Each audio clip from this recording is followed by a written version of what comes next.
5, 4, 3, 1, off blast! What is up? Now we are down a couple people.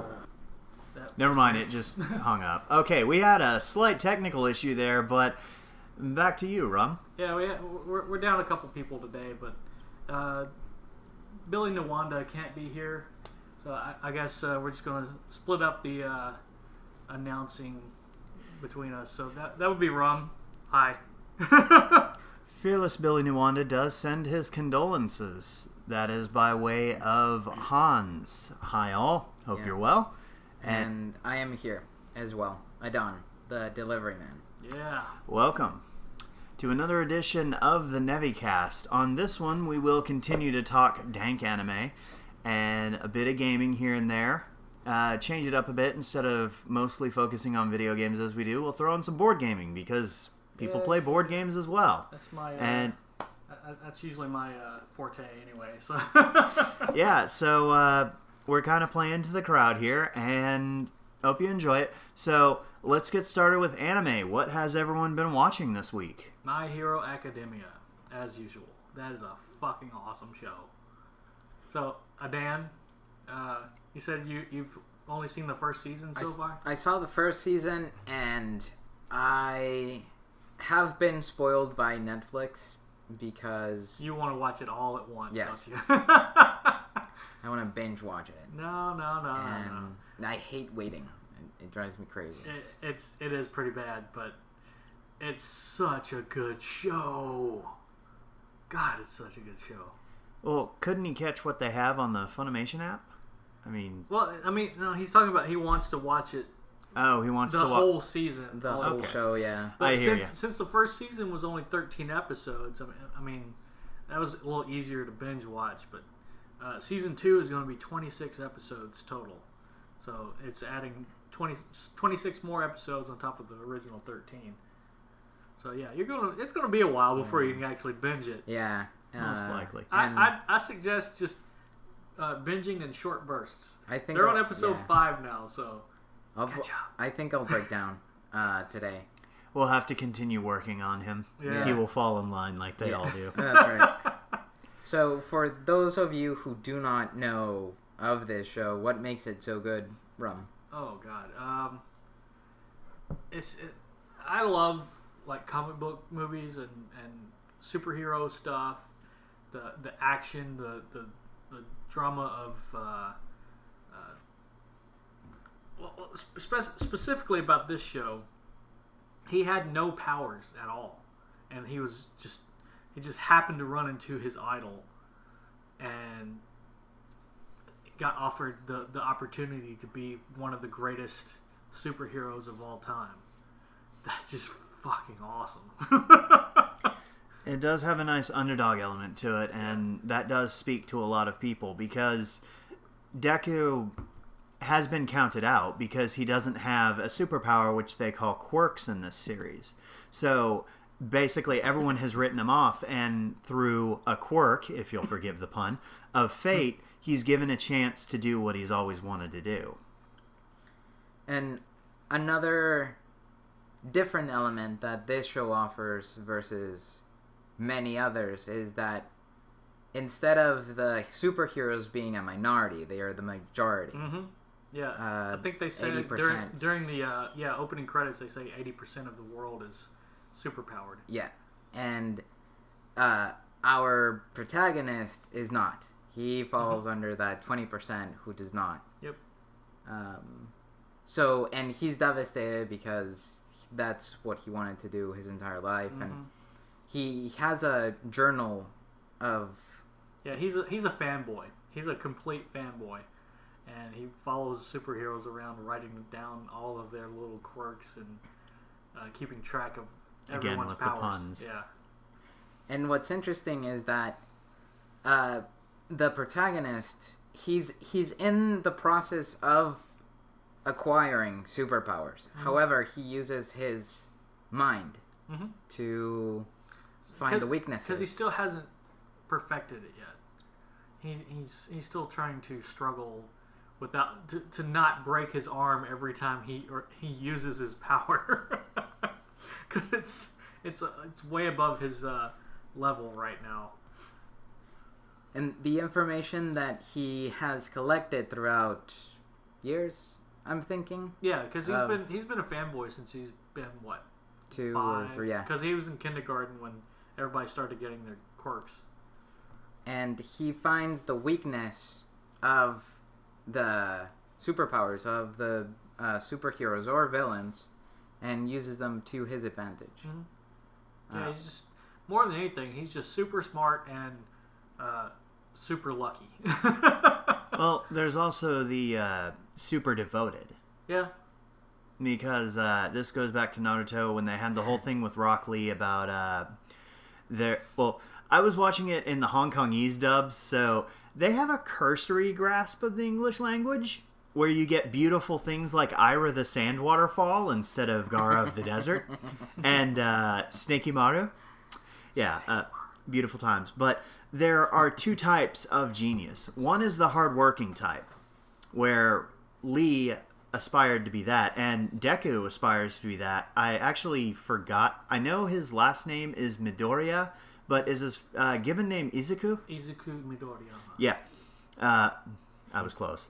But Izuku is... There's green in there somewhere. Anyway. He's the hardworking type, where he doesn't have it gifted to him naturally, which is the other type of quote-unquote genius. The one who they have it, they know it, they flaunt it.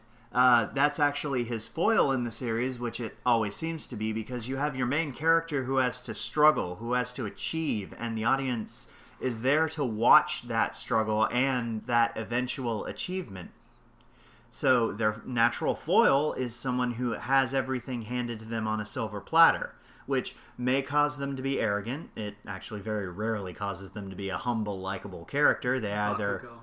Yeah, Bakugo or Sasuke in the classic case, Byakuya in Bleach.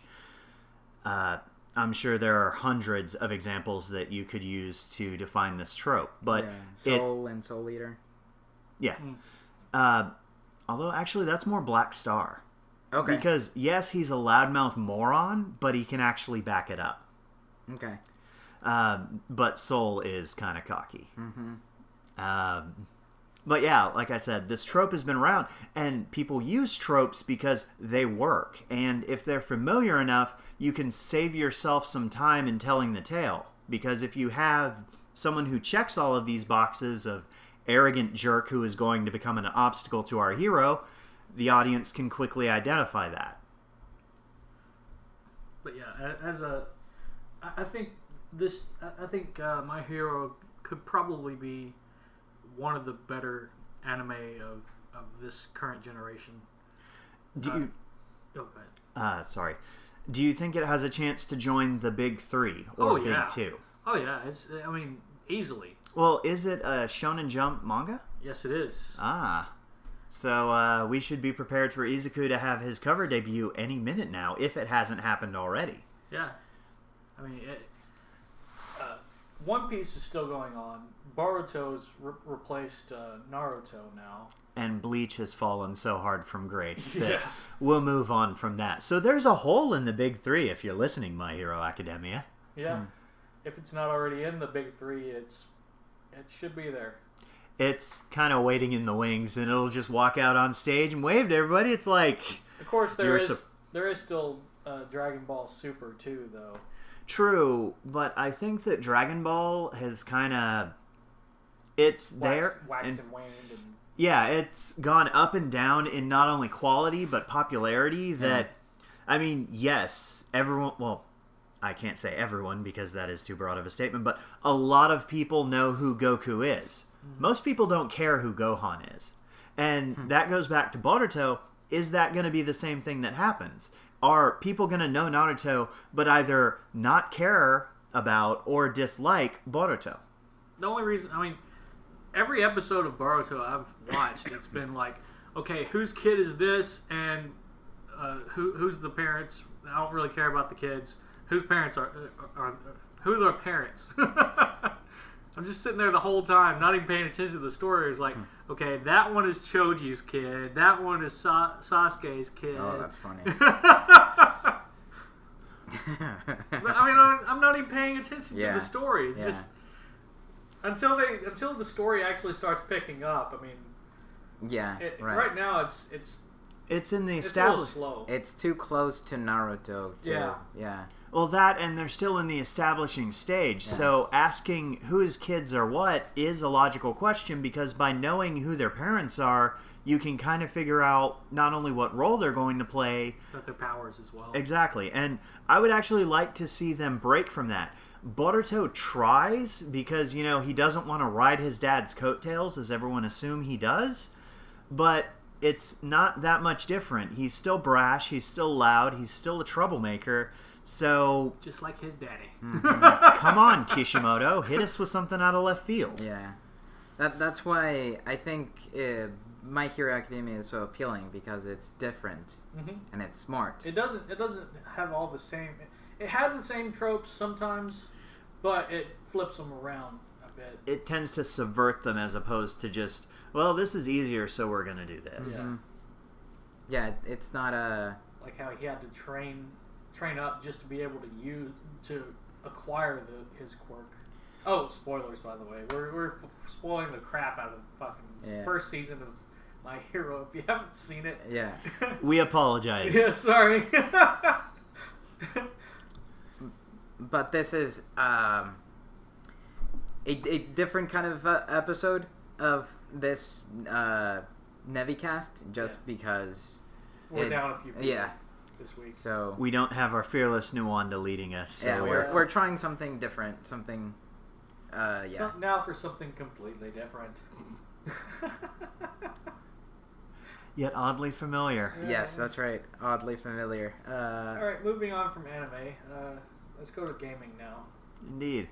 So, with Free Comic Book Day, which was today, and it's kind of late in the day as we're recording this, and we'll also be not posting it until Sunday, so it will no longer be Free Comic Book Day. So if you're listening to this and you missed out on comics, it was Comic Book Day. Yeah, it was Free Comic Book Day. So most likely you have plans for next year if you are so inclined. It's always the first weekend or first Saturday of May, so it'll never change. So no matter what date it is, it's always just the first Saturday in May. So keep that in mind. And Rum earlier was telling me how some of the Free Comic Book Day comic books he's collected over the years have come to have value, which strikes me as funny that, to me at least, Free Comic Book Day is a chance for people to basically demo their product. This is what's coming off of the presses. This is what's out. Why don't you check it out? You might get hooked.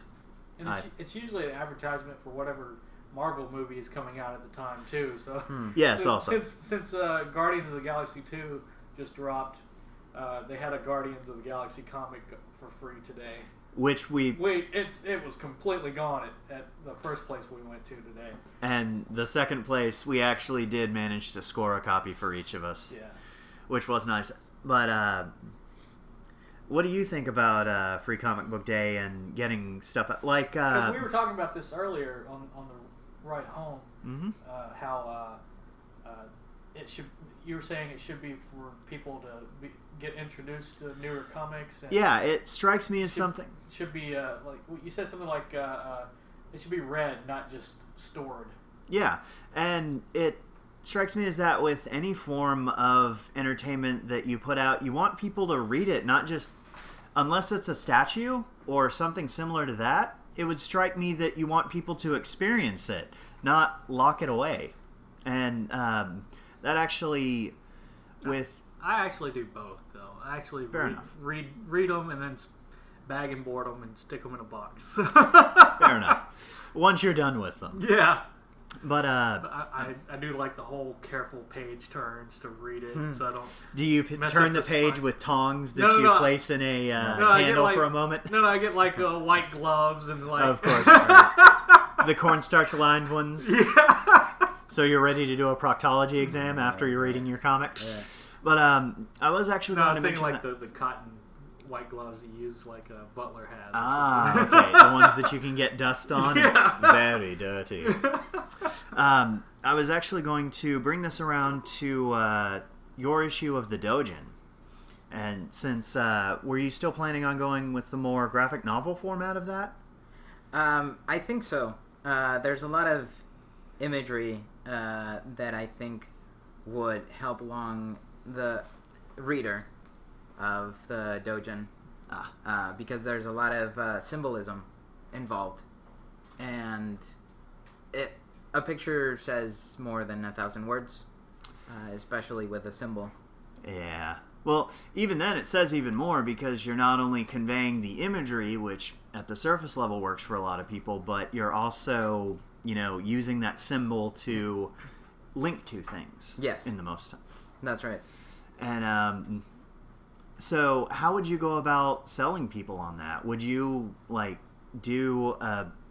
take a portion of it and then put it out as a teaser, or what would you do? I think I would start with a portion. Maybe I'm still getting familiar with the whole format, but I believe it's like comic book scripting can be a pain in the ass when you're learning it. As can state, actually any scripting is a pain in the ass when you're learning it, which I need to relearn stage scripting. Anyway, bit of an aside. Sorry. Yeah, no, it's okay. So, from what I understand, there's text, and is it above or in the middle, or where does the picture go? It really depends on how you want to lay it out. Basically, there's a theory that dictates where the eye is drawn, and based on the composition of your picture, you're going to want to place the most important text where the eye is drawn first. Like usually, since we lead from left to right, if you have 4 things that you want to say in a panel, you would have the first thing in the top left, second thing in the top right, and it really depends. It staggers from there. Yeah. Okay. So you want to kind of go with the flow of people's attention so that they read it right. The best way to learn how to set up comics is to read comics. Which we've got plenty of free ones we can let you have. Yeah, we got lots of free ones today. So. And so what I was thinking is write about a part of the step into the evolution of the thought process of my character. So I would go by stages. So I would finish one stage where the character is beginning to realize that there is a problem and what the problem is and what he thinks would be the best way to solve this problem. So I would end the first stage with the realization of what the problem is and an idea of how to solve it. And then that way, I give this to the potential reader, and if they like it, then they have an incentive to keep reading. Cool. That would actually work very well, and I'm curious to see what you come up with. Because I have read a previous version of your script, and I am curious if you've done any edits to it. Not yet. Okay. Yeah. No worries, man. But we got time. And this is something we would like to put out for the viewing public to read. I also plan on doing a short arc with a few characters. Mine will be far more comedic, and Adon's will be far more contemplative and actually have meaning. And then there's Chris's dick and fart jokes.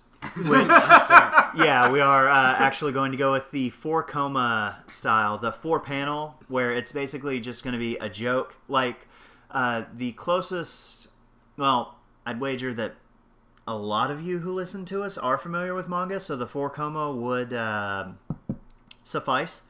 But for those who are not familiar with manga, it would be like a Sunday comic strip. Like Garfield. But vertical. Yes. So, there is that. I did sidetrack us from talking about gaming, and I do apologize. But we had a question to pose to the members of the Nevi Double group who are present, and we would like to continue conversation with that. So, Rum, if you would, start us off.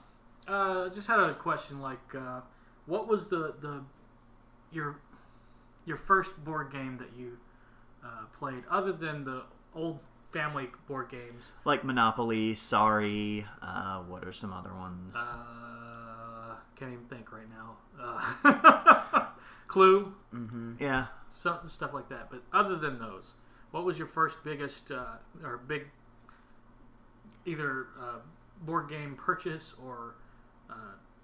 what did you play that got you into it? Yes. That. And for me, my first big board game purchase and first like large-scale board game was probably Arkham Horror. You play as characters in the 1920s trying to defeat and prevent a ancient one in the Cthulhu world mythos from being resurrected. And how do you go about that? Well, there's portals that open up, and you have to close the portals, and you have to prevent the portals from being opened again by setting up elder signs, or I think there's another way is to if all of the portals are closed, and you have a certain number of portal trophies between the players, then the ancient one cannot be resurrected. So there's several ways to win, but the biggest one is to close the portals and prevent them from being resurrected. And it sounds easy on paper, but in practice, keeping those old ones from awakening is a tall order. There are so many monsters, and it's all random generated. You have like we have like a Crown Royal bag full of monsters. And you just reach in and grab whatever one is in the bag and place it on any portals that are opened up. And the game starts with a portal already open before you even start the game. So you got to get to that portal, and then as soon as you get to that one, another one opens up, and then each turn it just gets worse and worse.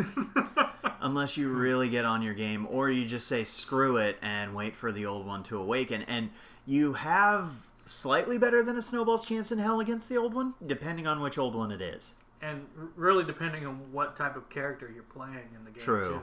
Because some of them have extra movement, some of them have like higher stats for health and mental wellness.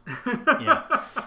And others are just combat beasts, whereas others are really good at handling non-physical threats. Mm-hmm. Like terrors from the Dream Realm, they just shrug them off. Mm-hmm. So, Adan.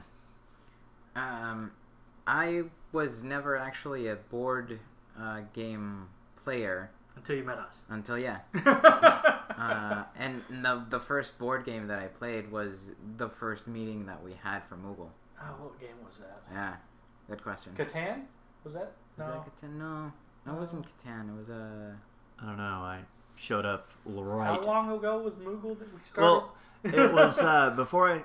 2 right years when I ago? started hanging out with you guys. Yeah. Because I showed up at the end of that Moogle meeting. Mm-hmm. So we met briefly. No, it wasn't. No, because our first Moogle meeting was just me, Chris, Aaron, and then Adan showed up. Oh, so I missed it completely. Yeah. Okay. Yeah, that was the first meeting ever. That day, Aaron was going to try to tell us that his wife was pregnant, and then Adan showed up. And he said he lost his opportunity to tell us because he didn't want to talk about it in front of people he didn't know. Yeah. So yeah, that was pretty funny. Oh, lucky me. Yeah. But yeah, well, there was last weekend. What do you think of Bloodborne and Sheriff of Nottingham? So, I think with I enjoy games that are somewhat fast-paced. Mm-hmm. Like Sheriff of Nottingham is relatively fast-paced because it's about bluffing. Mm-hmm. And you're so good at that. Yeah. Because he laughs the whole time, so he can't tell when he's bluffing. Yeah. Yeah. And that was a lot of fun. Yeah. That was a lot of fun. So I suppose Sheriff of Nottingham would be a good example of the type of game that I enjoy because it requires... it's not so much as having to know what's on your cards. Yes, exactly. More about trying to convince other people that you know what's on your cards. Yes, that's right. And you don't depend so much on luck versus like with other games like Bloodborne. Yeah. You're either very lucky or very unlucky. Well, seeing as how you won that one as well, you were very, very lucky. Yeah. But we started with monsters that were a little hard to beat. Yeah. And yeah. So. And our boss, Vacuous Rom. Yeah, he if you died twice during the game, you were removed from the game. Yeah. And me and Billy both died. So yeah, because it depended on what you threw, like with the dice. Yeah. If you rolled high, that meant more damage pluses, for you. Those pluses.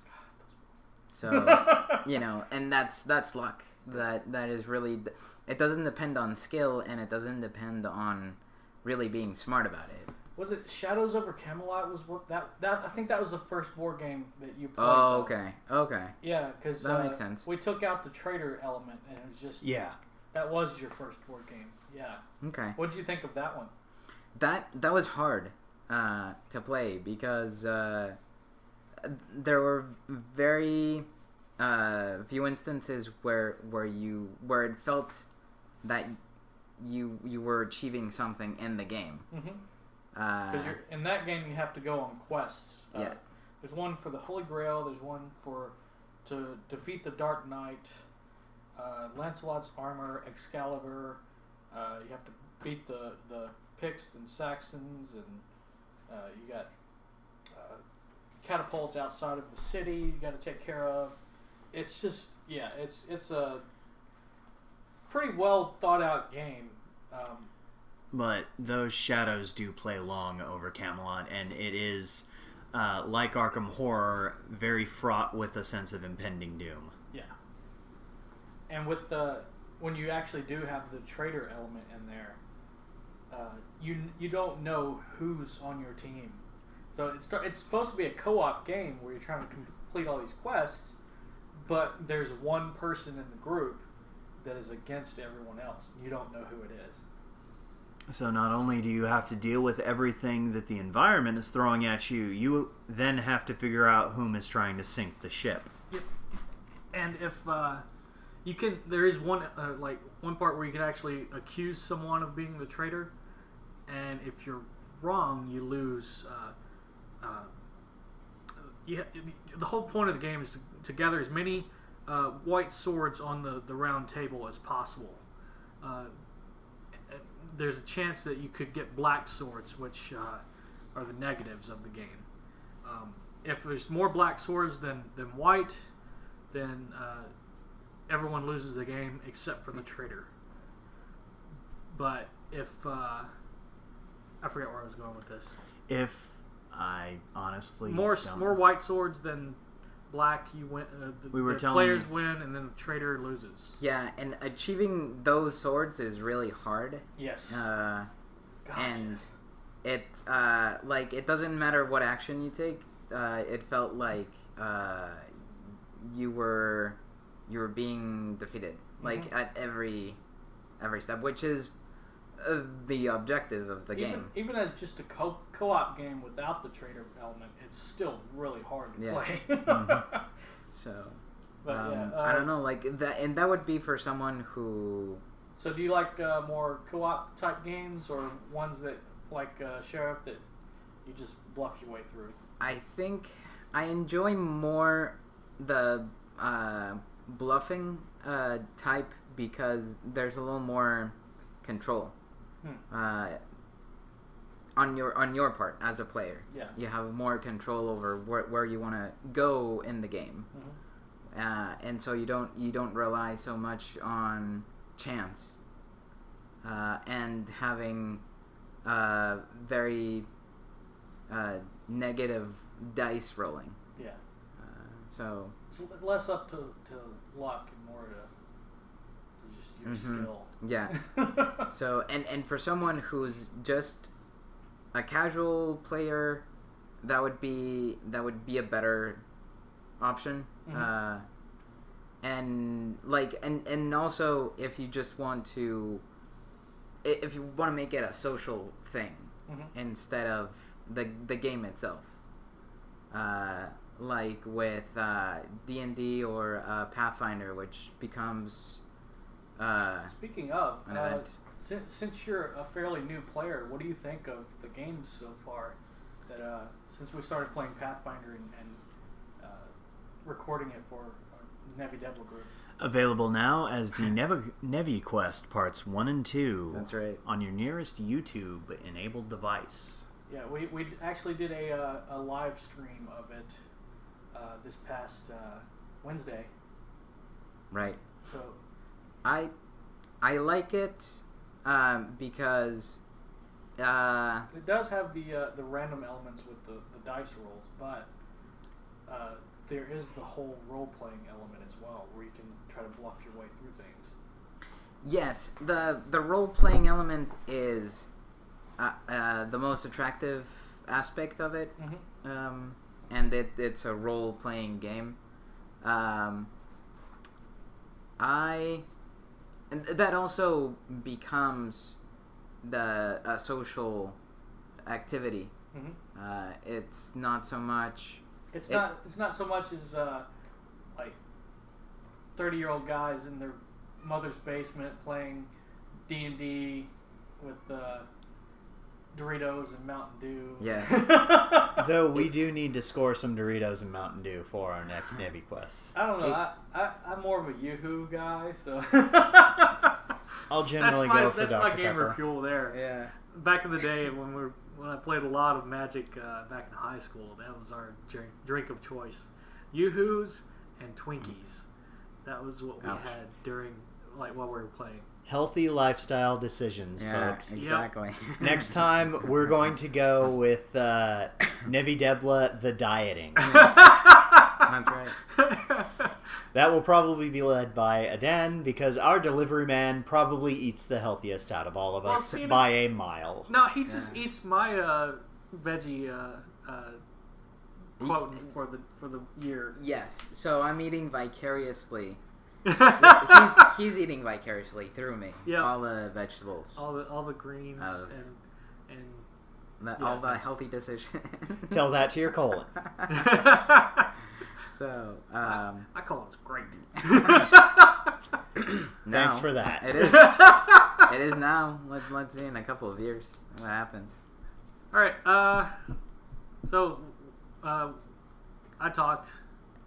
Dan talked, and so my first major board game was X-Men Alert. This was back in grade school. I remember that it was the first, hardcore board game.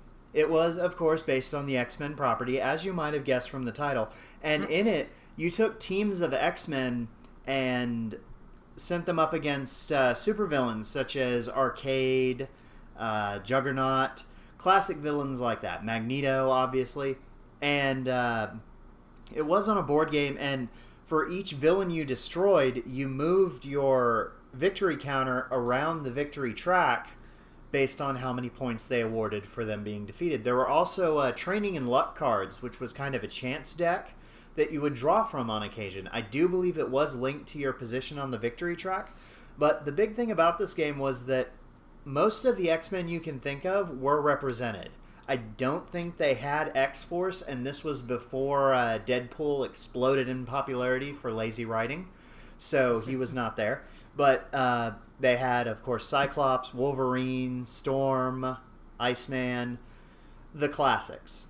And, of course, this was back in 1994? So, yes, it was during the new X-Men team's resurgence. And not only did you have the card, which detailed the special abilities of the X-Men, you also had figurines of each of the X-Men that you used to... I think there was a damage track for each of the villains. So, like, say you were fighting the Brood, and they had 20 points of damage that you had to manage to do. So you moved your individual X-Men team member onto that damage track, and the first one to get to the space that denoted the damage threshold for the villain, they got the victory. And again, this has been decades ago, so my memory of it is a little fuzzy. If anyone is intimately familiar with the game and has recent knowledge of it, feel free to chime in the comments. But it was just a really fun game, and the big thing were the X-Men figurines. They were slightly larger than... Like HeroClix size? Or actually, a little bit taller than that. I think they came out to about 4 inches. And I don't remember the usual millimeter standing of a Warhammer or a HeroClix mini, but yes, they were about 4 inches tall, and they were just begging to be painted.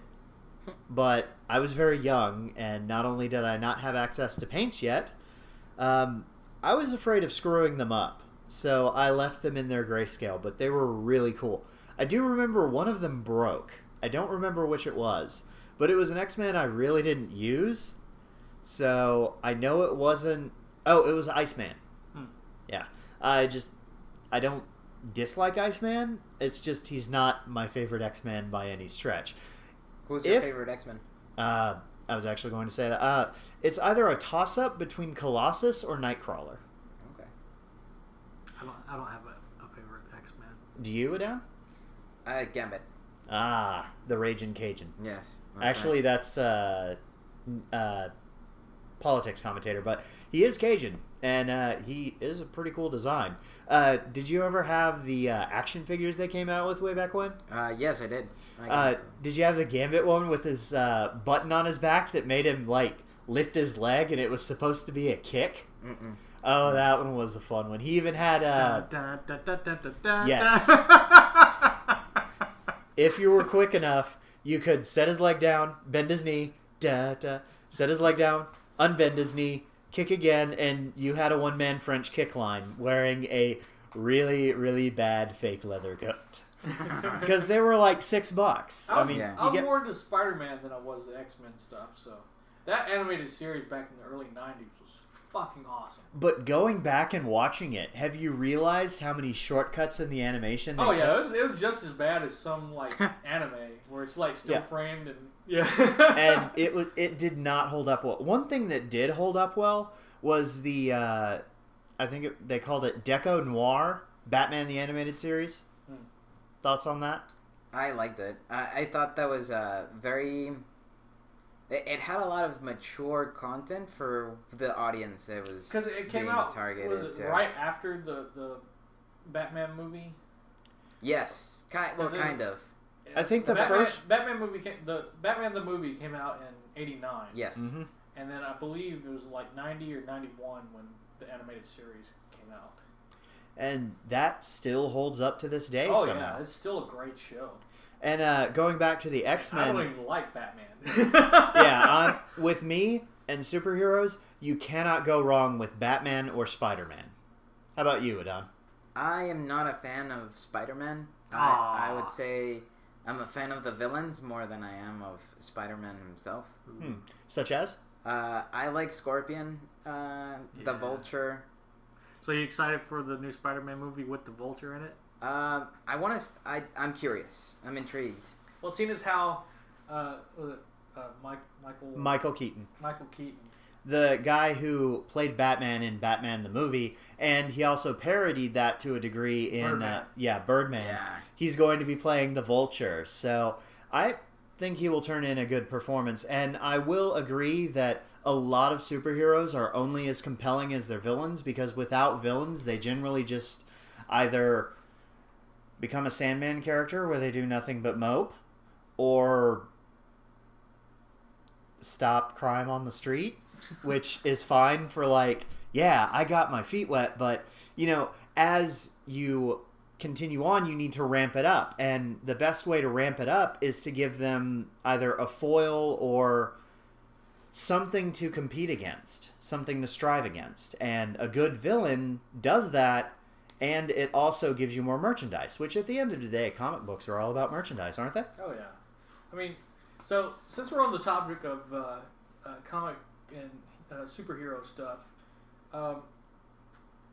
do the rest of you find it kind of funny that back in the day, before the whole Marvel boom of comic book movies, nobody wanted to be in them at all. Well, most of them were terrible. Yeah, like, they were have you horrible. seen? Not Spider-Man, like 1 and 2 were okay.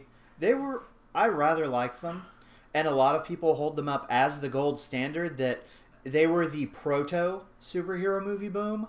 But I'm talking about stuff like, not Captain America the First Avenger. There was a Captain America movie made in the 90s, and it was cringe-inducingly awful. Like, I doubt Mystery Science Theater could stomach this. Don't forget the David Hasselhoff Nick Fury movie. Yeah.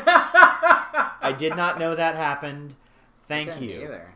Yeah. That's weird. We actually should go horrible. back and watch this and record our slipping sanity. Yeah, that's right. It should be like a Mystery Science Theater. Actually, it's funny. The first superhero movie that I saw was The Shadow. Oh, the one with Billy Zane? No, that was The Phantom. That was a Phantom. You're talking about the one with the Baldwin. Yeah, it was a Baldwin who played Lamont Cranston. Yeah. And I actually don't think I saw that one. I saw bits and pieces of it. It wasn't good. Oh. What was your take on it? It had potential, but in the end, it's like the Dick Tracy. It was movie. it was a Dick Tracy. It was simple writing. It wasn't very because everything was campy back then. Everything. Had to be campy. Yeah. And even then, the source material, it didn't have to be nuanced or layered, because mostly comics were just for kids, and they put them out as funny books that people would, spend an hour to 30 minutes reading and then forget about until the next issue, or they would be chomping at the bit for the next one. And actually, I think the chomping at the bit for the next one didn't come until those kids who grew up reading comics grew up. Yeah. I think that's why comic book movies are in such a high demand now, because all the kids that grew up reading the comics are the heads of like movie studios and things like that, and they have a respect for the source material, not including DC. Yeah. I am not including DC in any of this because they have no respect for any of the source material except for the animated department. Their What animation about department is fucking Christopher phenomenal. Nolan? I didn't like Dark Knight Rises, but Dark Knight Rises was horrible. That was a piece of shit. I didn't care for it myself. It just seemed like They tried to. It's sort of like Spider-Man 3, where they tried to shove in too many people all at once, and they lost track of the story halfway through. So. Yeah, and I liked Batman Begins and Dark Knight personally. What about you, Adan? Have you seen the Dark Knight trilogy? Yes, I have. The Dark Knight, I would say, is the best. Oh yeah, Heath Ledger's Joker as the Joker. Yeah. The entire movie itself. But nobody will ever top Mark Hamill for me, though. Well, as an animated, yes. For those of you who don't know, Mark Hamill has made quite the name for himself after Star Wars doing voice work, and one of his most famous roles was the Joker in the aforementioned Batman the Animated Series from the 90s. And he has reprised that role many times. I do believe he did so in the Arkham Asylum games. Again, someone correct me if I'm wrong. He was in that.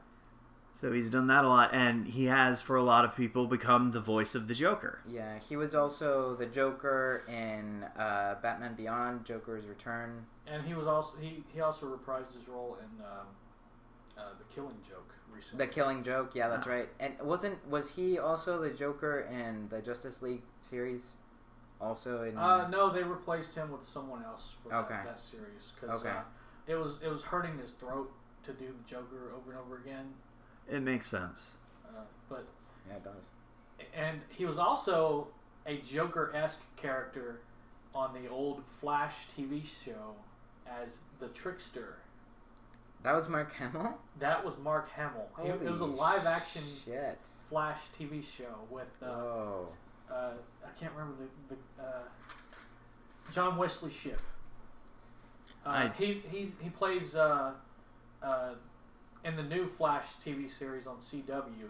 He's been on there several times. He's playing.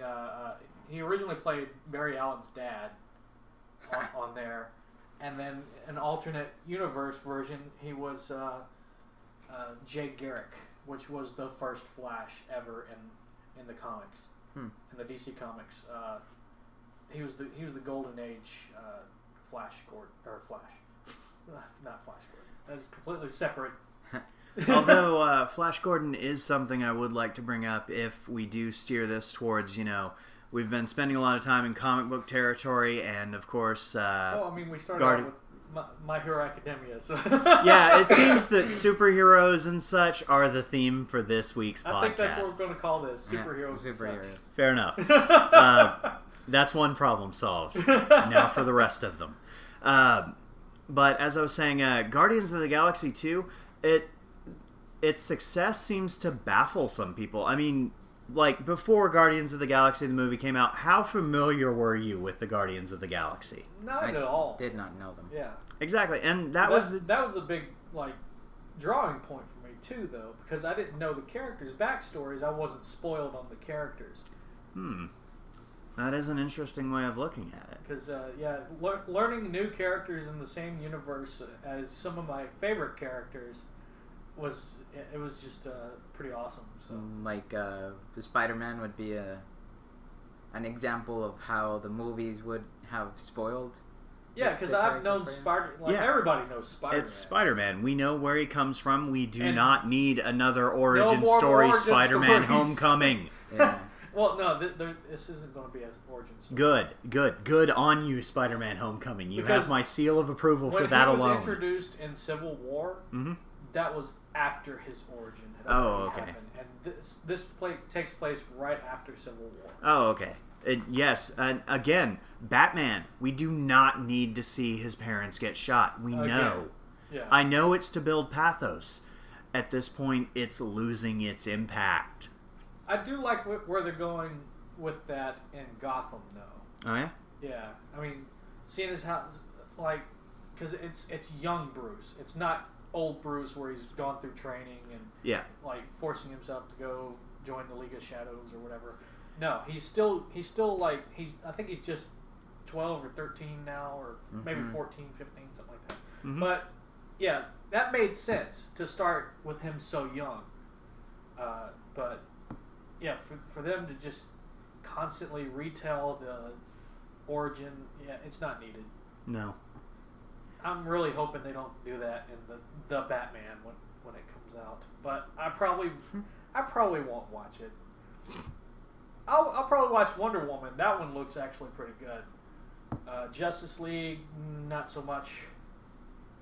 But as long as it's not Suicide Squad. Yeah, a lot of people had a chip on their shoulder about Suicide Squad. But back on the topic of Guardians of the Galaxy, my theory of one of the contributing factors of its success is that it calls back to classics like Flash Gordon, which... Have you seen Flash Gordon? Space opera. Yes. Yeah, and it was just cheeseball, didn't take itself too seriously before that was the thing to do. I mean, it told a good story... and it told it reasonably well, but it didn't take itself too seriously. It was a throwback to the 50s, space serials, which also Star Wars did as well. Not only that, but the main character is someone around our age who grew up in the 80s, and he all the references he makes are stuff that he's just a nostalgia pull. So. Yeah, and it makes sense. And actually, revealing our age, I had to explain one of the jokes in Guardians of the Galaxy to a coworker because he was... Oh, the Zune? I wasn't actually going to say it, but yes. The Zune. For those of you who know the fate of the Zune, go see the movie. It is amusing. But yeah, I just wanted to talk about how the almost perfect storm that made Guardians the huge hit that it was, and relating it to comic book movies used to be a joke for whatever reason because they just weren't put together very well. They were like cheeseball camp. Yeah, Crap. Like Batman and Robin. I think that was the straw that broke the camel's nipples. That's why they the bat nipples. Yes. That's why there weren't any like major comic book movies until X-Men came out in the late '90s. Between then, I mean, there wasn't any major ones. No. That pretty much ruined comic book movies for a long time. Well, for a while it had been a sinking ship because they made their half-hearted cash grab attempts, and that kind of logged the boat with more water, and then they just decided to go full hog and basically show their true hand, their true colors, that fuck these comic book readers. Around that same time, they were trying to put out a movie with Nicolas Cage as Superman. Yeah, I've heard about that. No. Not the kryptonite, no! Not the bees! Not the kryptonite bees! Kryptonite bees, and when they sting you, they shoot kryptonite into your veins. Yeah. That's right. So, what are your thoughts on the, rebirth of comic book movies? I think it really does have to do with a little bit of a generational shift where the audience is expecting a little more sophistication, and I think it has to do with the accessibility to information through the internet, and how a lot of this stuff you can look up easily. And a viewer, a consumer, will take it more seriously, something that is that he or she will pay for with the access to more information. True, like you were saying how you were unfamiliar with the characters, and it didn't occur to me, since I'm an old dinosaur and set in my ways, that say if you're not familiar with the Guardians, you could look them up. You could be pointed to archives of back issues or whatever you want. Or you could take it on faith that I don't know about these characters. I want to get to know them. Teach me, movie. Mm-hmm. And consumers are a little more smart about what they're consuming. Mm-hmm. And so I'm sorry, I have to make this jab. Okay. The remake of Chips didn't last but 2 weeks in theaters. Yeah. Chips. California Highway Patrol, it was 70s TV show. Yeah, they remade it and it did nothing. Okay. So I'm just taking that pot shot, and I do apologize for interrupting because I had to. 80s is the key era, though. Yeah. If they've made a movie from the 80s. So Baywatch is going to crash and burn? Oh, yeah, it's going to crash. Wow. Yeah, I think so. Because I don't want to see more of that. I think so too. But that's another good example of how you can go back and watch it or read it and say, this doesn't make any sense. I'm not gonna pay, $15 to watch a movie. Yeah. I think the next big movie is going to be either Punky Brewster the movie or Small Wonder. What about Alf? Why can't Alf make a comeback? They're talking about that. So. Really? Yeah, TV series. I don't. A TV series? I don't see What about Netflix exclusive? Come on, Netflix exclusive Alf. Okay. You could binge watch Alf. Yes. So if it's a Netflix original, it might have success. They are on a roll. Yeah, exactly. They have had some stinkers, though. Yeah. Well, Iron Fist. Yeah, I was about to say that.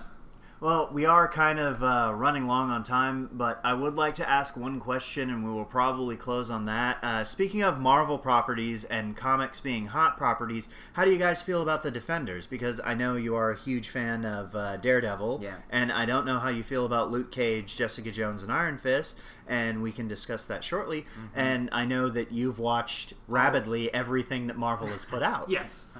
So... Adan, if you would like to go first. So it's mixed. It's lukewarm. Ha! Yeah, there you go.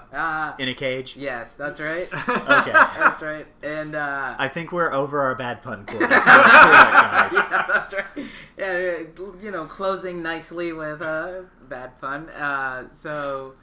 Bad pun, not dad pun. Yeah, that's right. I think those are one and the same. But we'll stop interrupting you so you can talk. Right.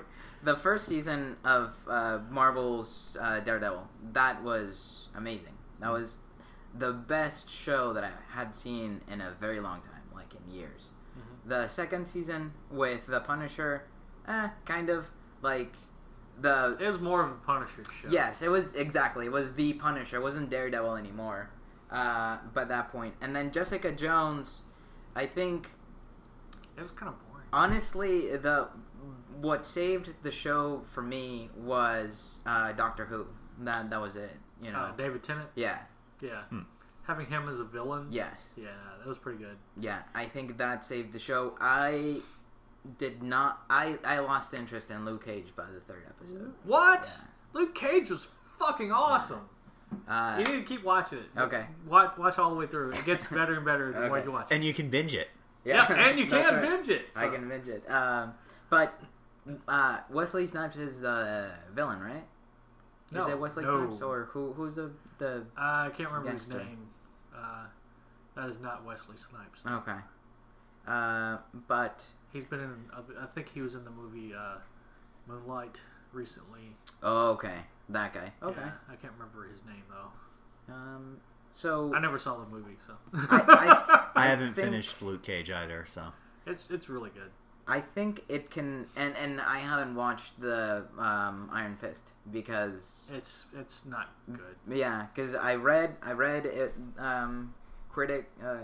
the reviews, and I trust your judgment, so I haven't. It's just if you at least watch a couple episodes just to get an idea of his character, you'll be ready for Defenders. You can just jump right into Defenders. You'll be fine. And the thing is, I've kind of seen this. He's a master of kung fu, but he really can't be bothered to actually do martial arts. Well, seeing as how half the stuff he does is not really martial arts. Well, mystic martial arts, but it should have a basis in him punching people in the fucking face. Yeah. And you'd think that, he's the master. No, wait, Master of Kung Fu was actually a separate Marvel character. But Iron Fist studied martial arts and their way of life in Kunlun. So you'd think that he would be able to kick somebody better. Nope. And more often. Nope.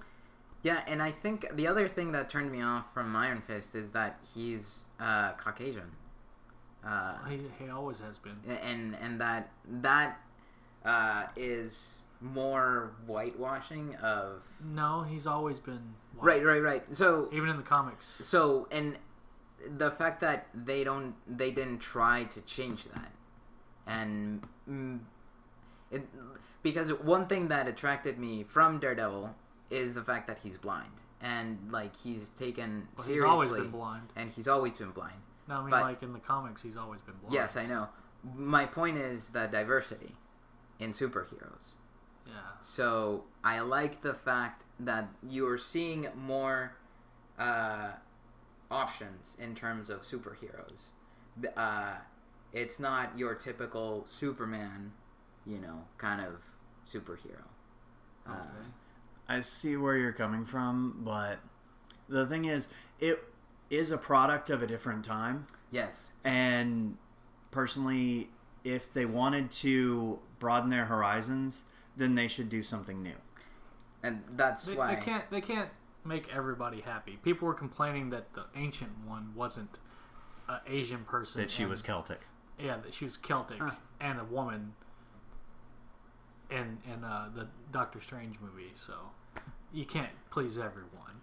That and him being Danny Rand being a white guy from New York actually fits with the comic stuff anyway. So yeah, I think they could have chosen another superhero instead of instead of that superhero.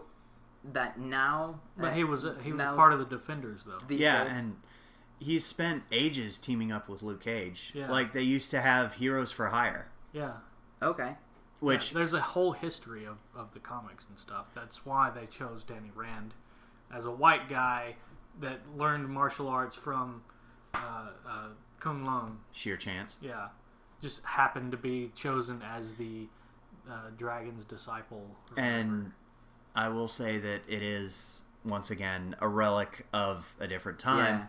Yeah. And honestly, they could all be blue. Yeah. Yeah. But Dabba dee dabba if die. they're going to write something, start them blue. And so I'm looking forward to the Defenders. Defenders in look... short. Yeah, the trailer they put out recently looked freaking awesome. That, and it makes you feel any better. Iron Fist is probably going to be the butt of most of their jokes. Oh, yeah. More than likely. Good. Yeah. Because That whole... in the trailer, like, Luke Cage versus Iron Fist... Yeah. He punches him in the face and nothing happens. It's like, you got this glowing hand and it's useless. yeah. Exactly. But anyway, we're running a little long, so. Yeah, we are. And so, quickly, what are your thoughts on the Defenders? I'm excited. It looks awesome. I can't wait to see it. When is it coming out? Later this year. Okay. All right. Not sure the exact time, but Later this year, look forward to The Defenders on Netflix, which you can binge. Yeah, that's right. And that will about do us for this episode of the Nevi Quest. Not the Nevi Quest, the Nevi Cast. But if you want to watch Nevi Quest, it's up on our YouTube page. Yeah. And you can binge all 2 episodes we have. That's right. Three. 3? Well, the Yes. first one was just Well, audio. technically the it's new 2.5. one, yeah, the new one is 2.5. Yeah, because It's technical still, difficulties. We got the stream got split up. so, yes, 2.5. We'll go with that. And so, signing off for the Nevi Cast, this is Hans. This is Adon. And rum. And from us, we say, stay classy. Later. Bye bye.